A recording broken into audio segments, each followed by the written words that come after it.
talk to me nice, talk to me honestly, look in my eyes, don't let it fall. Hi, good afternoon, everybody. We want to thank the team at CIS for inviting us and Chantel for inviting us to talk to you today about physical health. So I'm going to introduce ourselves. So my name is Dr. Sophia George, and I am a molecular geneticist. And I'm at the University of Miami School of Medicine in the Division of Gynecologic Oncology. And one of my areas of interest is the study of women, Black women from Latin America, the Caribbean, the US, and Africa, in particular, the women who are at high risk for developing breast and ovarian cancer. And my colleague here will introduce herself. Hi, everyone. My name is Patricia Juden. I am a board certified OBGYN. I'm also in the Division of Oncology, although I am not an oncologist, at the University of Miami Miller School of Medicine, and I work alongside Sophia. And you want to talk to them today a little bit about your program, Patricia? Sure. So I just wanted to give you guys a heads up of what is going to be coming down the pipeline. So myself and two other Black OBGYNs, given the maternal mortality rates of what's happening in Black women, Black and Latina women, we have created a organization called MOKA OBGYN Alliance. And what does that mean for you? It means that what we're creating now is a database of Black OBGYNs. It is still in the process of being completed. However, if you go to the website, you are going to find certain OBGYNs that are listed there. And so what we're creating is a nationwide network so that patients can go to find a Black OBGYN in their area. So this is in the process of being created. So maybe in a month or two, we will have a more extensive database, but I just wanted to give you guys a heads up of what's down the pipeline.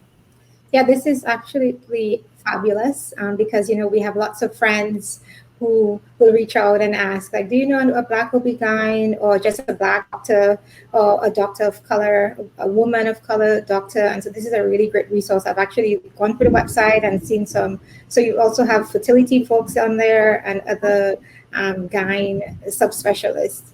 Exactly. So I will stop sharing my screen. And we want to... Can I just say one more thing too? Sorry.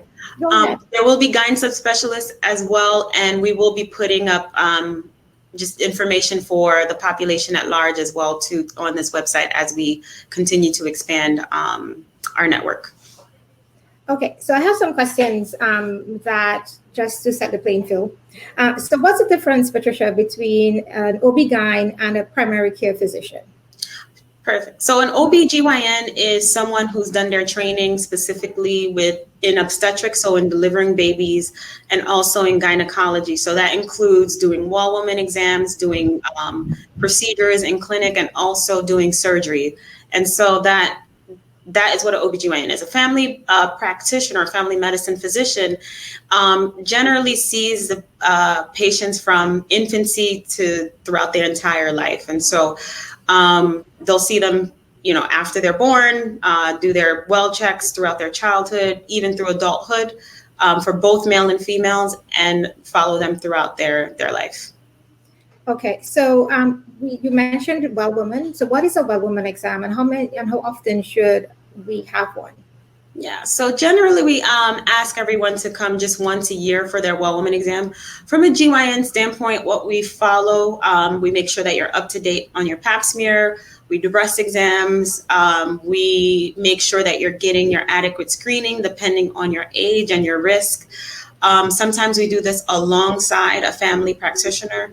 Any vaccinations that you need to get, we make sure that you are up to date, even if our clinics are not providing them. There's a lot of GYNs, clinics are more focused, but we make sure that you're sort of up to date with your screening and during Pap smears. Okay, so you mentioned Pap smear. How often, at what age should we start getting a Pap smear, and how often should we do one? And what are the criteria that would result in a woman having to do one more than once or over a certain amount of time?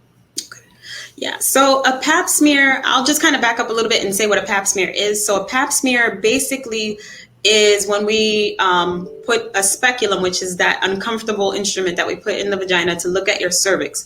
It only screens for cervical cancer. It can't screen for ovarian or uterine cancer. And what it does is it scrapes a little bit of cells. They look at those cells and see if they look normal or abnormal. And it's a screening test to see if you're at risk for cervical cancer. So we generally start that at age 21. And this is regardless of when you have started to have intercourse.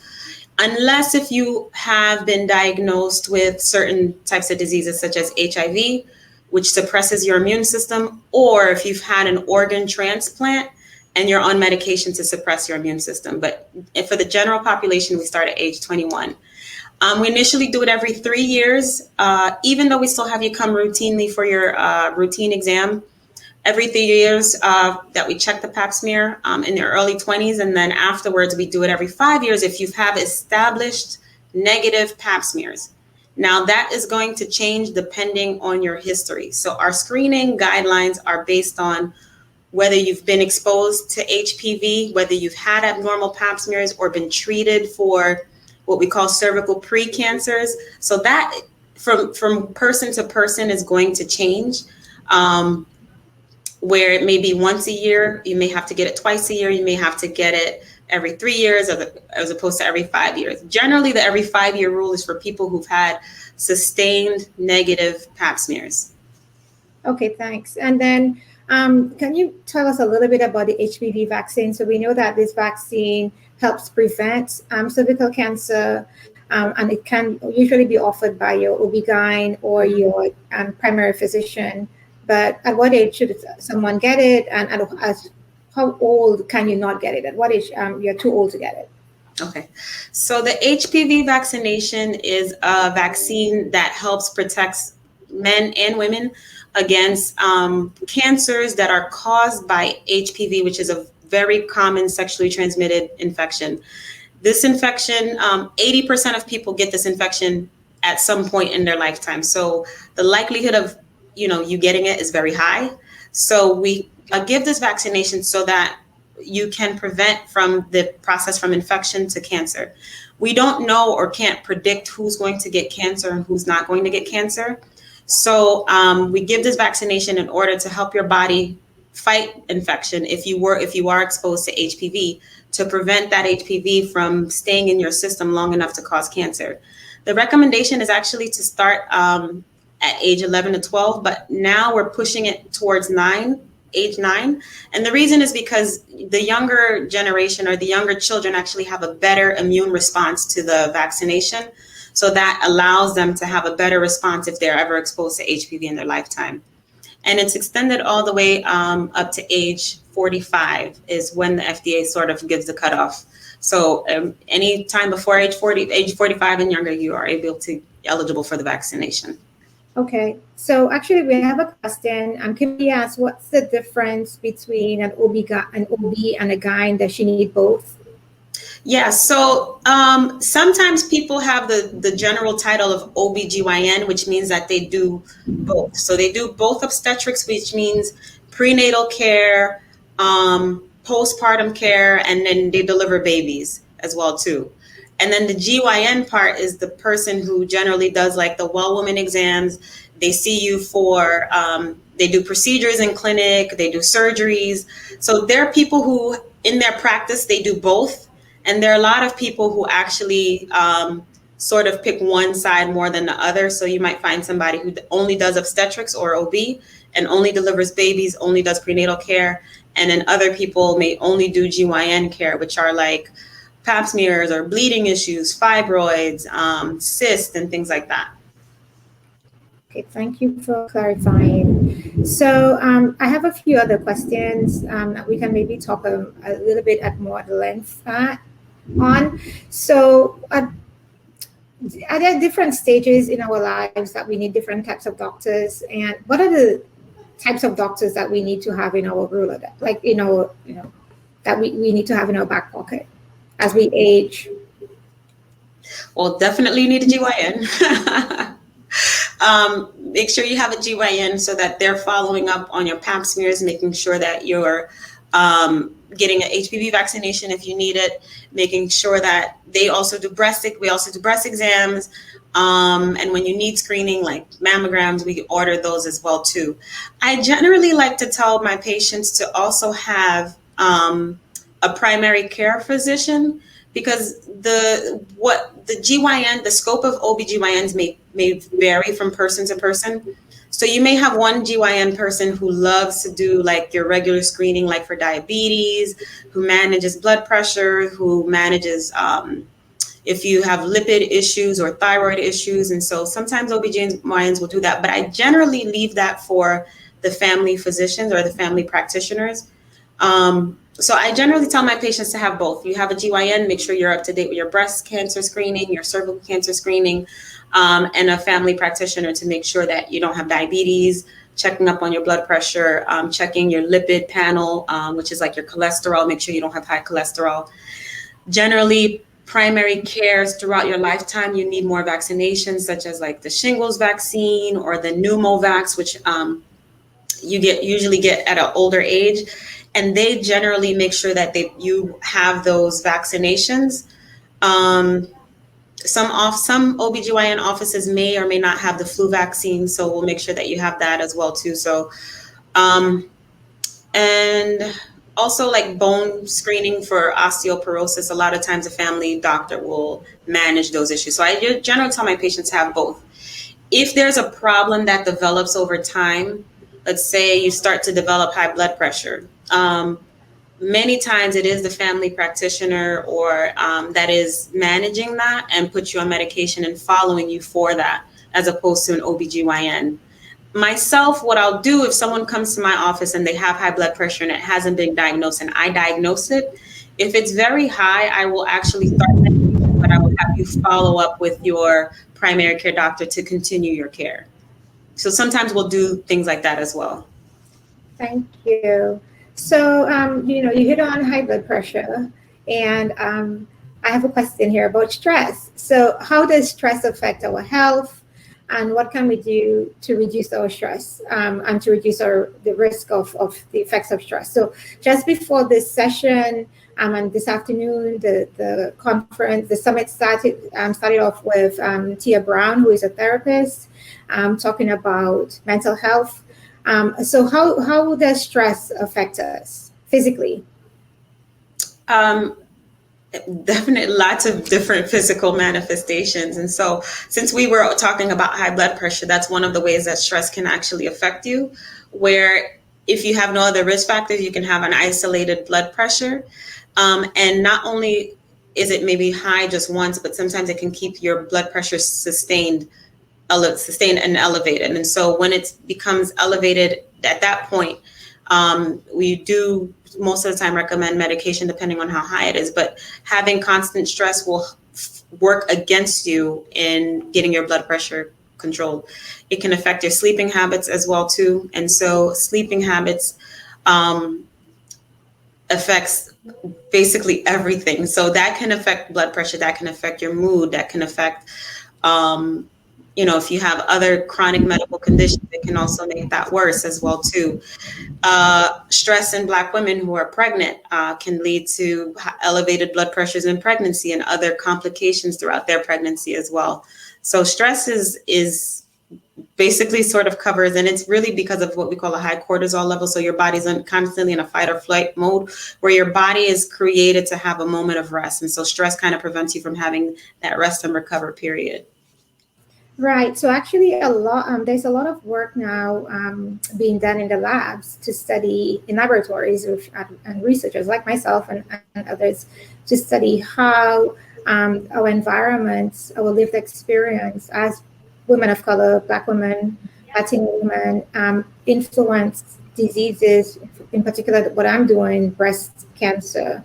And so we know that, as Patricia said, high levels of cortisol can actually influence the way our genes are expressed and in the breast cells and other cells of our body, and that can unfortunately result in increasing diseases that are sometimes really bad for us, like breast cancer in particular and other diseases.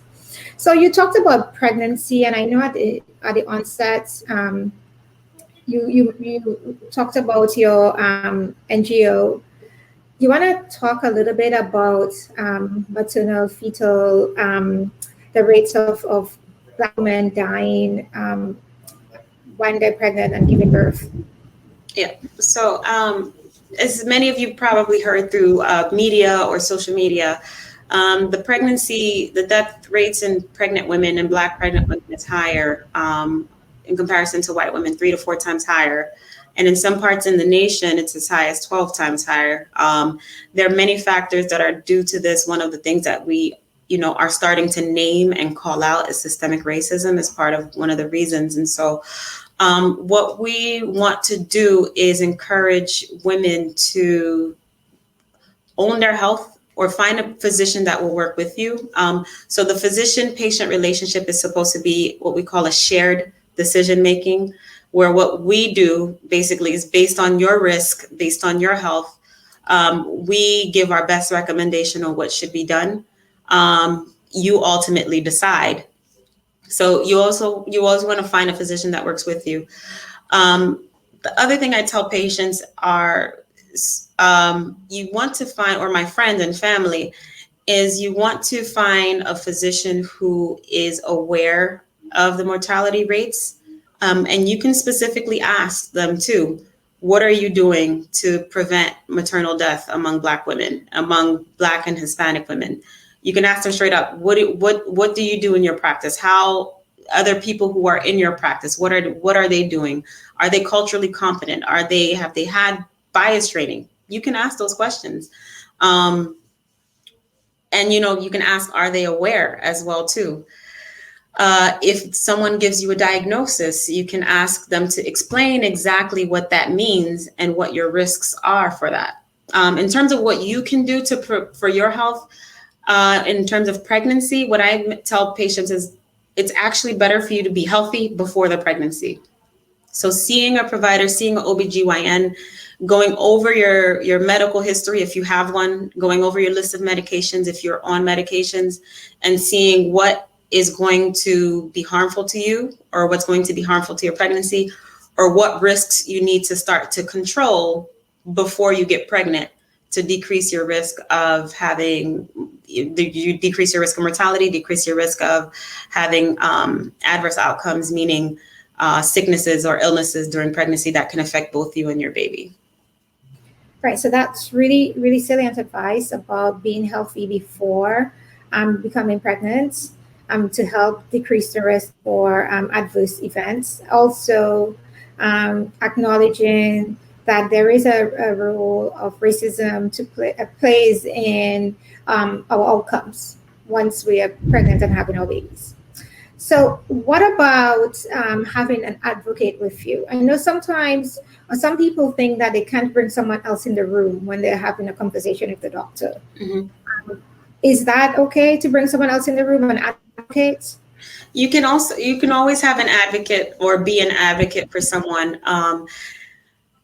Generally, because and there's a lot of institutions that have restrictions in terms of how many people can come to a visit. So for most locations that I know of, they at least on labor and delivery allow one person. So a partner or mother, or spouse, or somebody to be present during the delivery, but not more than one person. For clinic visits, if they're not allowing additional members, you can have people on the phone or FaceTime. If you're doing a video call, because we're doing a lot of that as well now for visits, you can also have someone with you during that video visit as well. And that's for not just pregnant women, right? That's for in general, yeah, for pregnant women, because I think some places are also doing video calls and video visits with pregnant women as well too, so that you can have as many people there as you want for video visits. But for an actual visit, you can probably have someone on the phone. So what about getting a second opinion? I know that sometimes in some of our communities, we've grown up being told the doctor's word is the last word. Mm-hmm. What about self-advocacy through getting a second opinion and feeling comfortable about getting a second advice of a particular diagnosis? Yeah. I recommend it if something doesn't seem right or something doesn't make sense to you, and you're not comfortable with the physician and they don't really explain things to you. It's always good to get a second opinion. They may be right, but if you feel like you don't understand it, something doesn't feel right, then you take the initiative to get a second opinion. I mean, in my practice, like I tell my own patients, if you're not comfortable with what I'm telling you, you can get a second opinion. That is always your right to do so. I know we hear you all say that, and sometimes we feel like we are betraying our patient's doctor relationship by getting a second opinion. But I definitely think, as you're saying, especially if you're not comfortable with even the relationship that you have with the doctor, and you don't trust what they're saying, they might be right, but it's good to get a second opinion. In particular, another thing I want to add, Patricia, is that lots of us don't do our well women visit, and we have health insurance, and we should take advantage of that, right? To take care of ourselves, physical selves. So definitely, if you have health insurance, you get to go see a doctor once a year. Yep, you're already paying for it. You're already paying for it. So there are some of the topics that I've heard some of my own friends bring up. Endometriosis and polycystic ovarian syndrome. It keeps coming up. And what is endometriosis? Yeah, I wish I had a model, but endometriosis is when, endometriosis is when the inner lining, so your uterus is a muscle. It's a muscle because it has to contract. It contracts to squeeze blood out every month or to squeeze a baby out. But inside the womb where the baby grows, the tissue is a little bit different. So endometriosis is when that tissue that's inside the lining of the uterus is sort of kind of found outside of the uterus. It's sort of dispersed all in your abdomen. It could be on your ovaries. It can be on the outside of the uterus. It can be on your intestines, on top of your intestines. And generally what it causes is pain. So it causes a lot of pain during your periods. It can cause pain during intercourse. It can cause pain when you're going to the bathroom to poop. There are many different ways that we try to control the pain with endometriosis. There are newer medications now that seem promising in managing the pain. And sometimes people need surgery. And there are different types of surgeries as well, too, that we can do to treat endometriosis. And what about PCOS? So we have someone in the chat asking about PCOS. So what is PCOS, the polycystic ovarian syndrome? Is it curable? And also, so you particularly practice gynecology, not OB, but there are lots of friends who say they have, well, not lots of friends. There are people I know who have PCOS and have had challenges getting pregnant. So what's PCOS? Is it curable? And what do we know about PCOS and fertility? Okay. So PCOS, PCOS, or polycystic ovarian syndrome, and just so that people don't get confused with the name, just because we say it's polycystic ovarian syndrome, it doesn't always mean that you have cysts on your ovaries. So it's more of a hormonal imbalance where you're not. So every month what happens is your ovary releases an egg. We call that ovulation, and that generates a signal for you to have your menstrual period. The signal actually comes from your brain. It tells your ovaries it's time to ovulate. The ovary ovulates, and then you have your period about 2 weeks after. And that whole cycle starts over and over and over again. So with PCOS, for some reason, that the ovulation piece isn't happening. And so kind of like a mother yelling at their child, you get louder and louder and louder. The brain starts yelling louder and louder and louder at the ovary to try to ovulate, but the ovary is just not listening and doesn't ovulate. And so what can happen, you can have a hormonal imbalance where you have high levels of estrogen. It may cause bleeding problems. So a lot of times, because you're not ovulating every month, you skip a period. Sometimes you can skip 2-3 periods a year, sometimes more. I've had patients who only had maybe 2 periods a year. And then when they had bleeding for long periods, so longer than a week. And so it can cause this very irregular, very unpredictable sort of bleeding. The problem with PCOS is sometimes you don't know if you're ovulating. So if you are sexually active and you're not trying to get pregnant, We do recommend birth control still because you don't know when you're going to ovulate. The body chooses when it's going to do it, and then it does it, and then that's how people sometimes get caught. But is it curable? So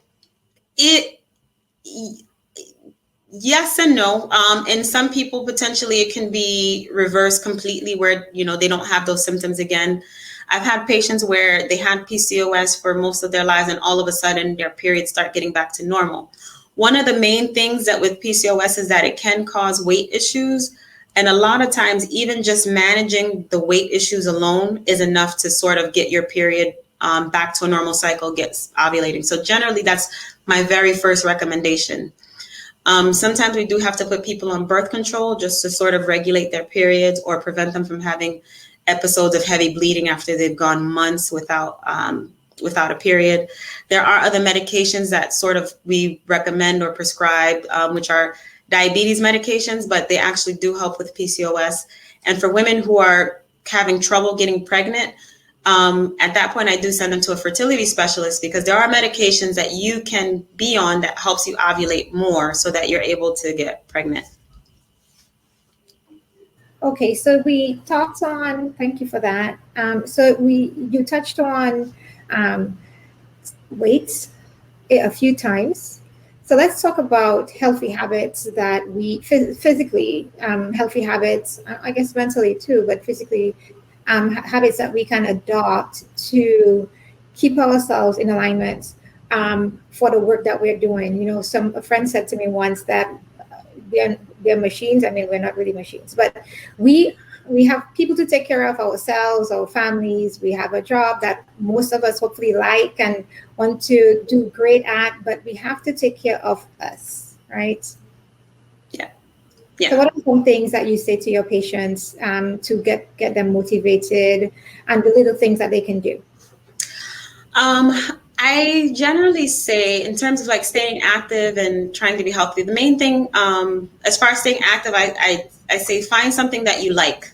So if your goal is to lose weight or you're trying to be healthier and you're not someone who likes a treadmill or an elliptical, then don't use that because that's not going to work for you.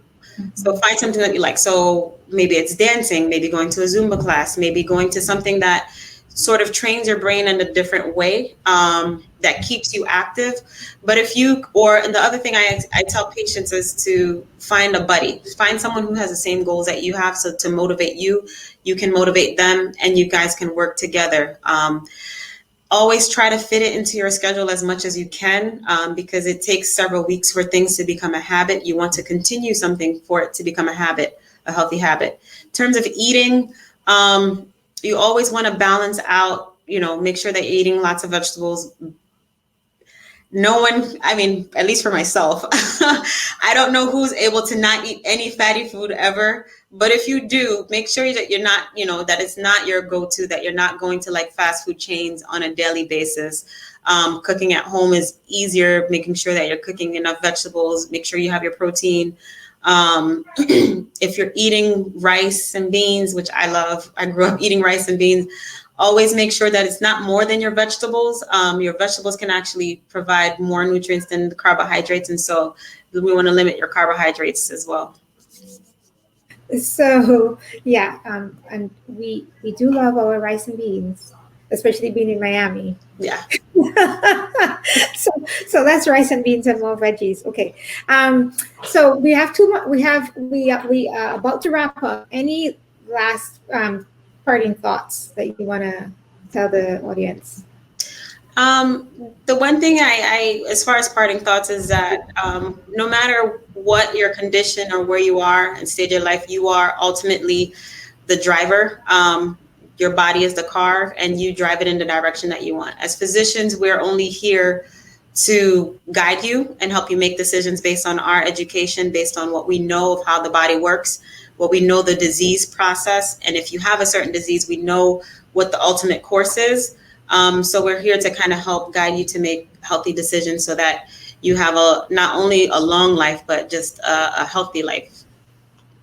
That's great. So how can people find you? I know we had a slide deck at the beginning, but just for those who've joined late, How do we find you?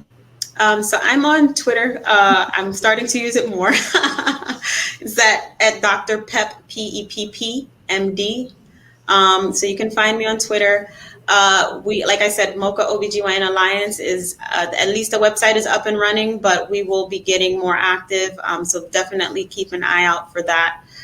We're still working on our database. We have our developer who's, working with us and getting things moving. So. Awesome. And then for me, you can find me also on Twitter at Sophia HLGE. And we are both at the University of Miami. Patricia and I work together on multiple projects, and particularly all focused on Black women and Latino women in the US, Latin America, and the Caribbean and Africa. So hopefully there are many ways that you can find us to hear more about our work. And thank you for joining us.